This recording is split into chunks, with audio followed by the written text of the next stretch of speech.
নমস্কার বন্ধুরা, আজকের রেসিপি ছানা পোড়া। সামনেই রথযাত্রা, আর রথযাত্রা স্পেশাল এই ছানা পোড়ার রেসিপি আপনাদের প্রত্যেকেরই ভীষণ পছন্দ হবে। ছানা পোড়া বাইরে থেকে হয় ক্রিস্পি আর ভেতর থেকে হয় ভীষণ রসালো। জগন্নাথ দেবের 56 ভোগের অন্যতম হলো এই ছানা পোড়া। কাজেই রথযাত্রার সময় একবার হলেও রেসিপিটিকে ট্রাই করে দেখুন। ছানা পোড়ার স্বাদ হয় অসাধারণ। বাইরেরটা দেখুন কি অসাধারণ একটা কালার এসেছে, একদম ব্রাউন আর ক্রিস্পি, আর ভেতরটা একদম রসালো। বন্ধুরা, আজকের রেসিপি যদি আপনাদের পছন্দ হয় তাহলে প্রচুর লাইক করুন, শেয়ার করুন, আর আমার চ্যানেলে নতুন হলে চ্যানেলটিকে সাবস্ক্রাইব করে আমার পাশে থাকুন। ভিডিওটিকে সম্পূর্ণ দেখার অনুরোধ জানিয়ে আজকের রেসিপি শুরু করছি। 2 লিটার দুধের ছানা বানিয়ে নিয়েছি। আজকের ছানাটা লেবু দিয়ে বানিয়েছি, এতে ছানার মধ্যে থেকে একটা সুন্দর গন্ধ আসবে। ছানাটাকে একটুক্ষণ জল ঝরিয়ে নিয়ে তারপর একটা বাটিতে ঢেলে নিয়েছি। এবার ছানাটাকে ভালো করে ভেঙে নেব। ছানা পোড়া বানানোর জন্য ছানাটাকে ভীষণ পরিমাণে কিন্তু মাখতে হয় না। আপনারা এখানে আপনাদের মন পছন্দ ড্রাই ফ্রুটস দিতে পারেন, আবার এটাকে স্কিপও করতে পারেন। আমি এখানে কাজু কুচি, কিশমিশ কুচি আর আমন্ড বাদাম কুচি দিয়েছি।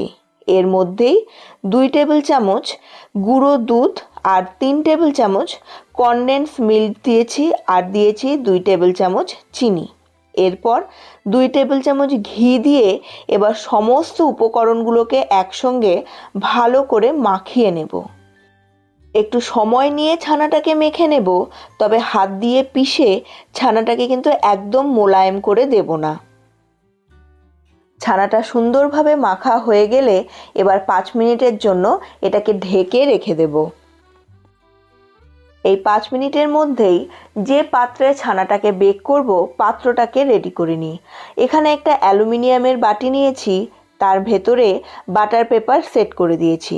বাটার পেপারের ওপরে সামান্য একটুখানি ঘি নিয়ে ভালো করে চারপাশটাতে লাগিয়ে নেব। ঠিক যেভাবে আমরা কেক বানানোর সময় কেক টিনটাকে প্রস্তুত করি সেই রকমভাবেই কিন্তু ছানা পোড়া বানানোর সময়ও এই বাটিটাকে গ্রিস করে নেব। এবারে মেখে রাখা ছানাটাকে ধীরে ধীরে এই বাটির মধ্যে ঢেলে দেব। ওপরটা একদম প্লেন করে নেব, বেশ চেপে চেপে হাত দিয়ে, যাতে এই ছানার মধ্যে কোনো বাবলস না থাকে। এরপর ওপরটা চেপে চেপে একদম প্লেন করে নেব। ওপর দিয়েও একটুখানি ঘি গ্রিস করে নেব আমি। এরপর বাটিটাকে ভালো করে একটু ট্যাপ করে নেব, যাতে ভেতরে ছানাটা খুব সুন্দরভাবে সেট হয়ে যায়। আর ওপরে এই ঘিটা এইভাবে গ্রিস করে দেওয়ার জন্য ছানা পোড়ার ওপরের লেয়ারটাও কিন্তু দেখতে হয় অসাধারণ।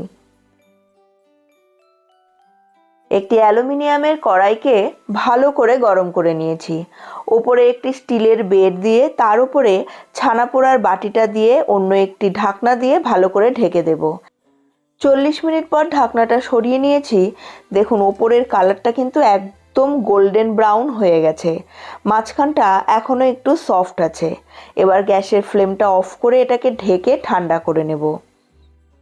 ঠান্ডা হয়ে গেলে একটি কাটার বা চাকুর সাহায্যে ধারটাকে একটু ছাড়িয়ে নিতে হবে। এরপর এটাকে উল্টো করে দিয়ে একটু ট্যাপ করলেই দেখবেন ছানা পোড়াটা খুব সহজেই কিন্তু বেরিয়ে আসছে। ছানা পোড়া একদম তৈরি হয়ে গেছে।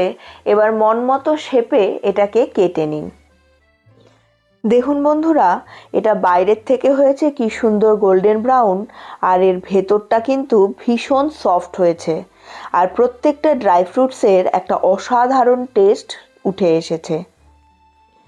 আজকের রেসিপি আপনাদের কেমন লাগলো আমাকে কমেন্ট বক্সে এসে অবশ্যই জানান। ভালো লাগলে লাইক করুন, প্রচুর পরিমাণে শেয়ার করে নিন, আর আপনারা আমার চ্যানেলে নতুন হলে চ্যানেলটিকে সাবস্ক্রাইব করে পাশের বেল বাটনের অলে ক্লিক করে দিন। এর ফলে আমার প্রতিটি নতুন রেসিপির নোটিফিকেশন আপনাদের কাছে পৌঁছে যাবে সবার আগে।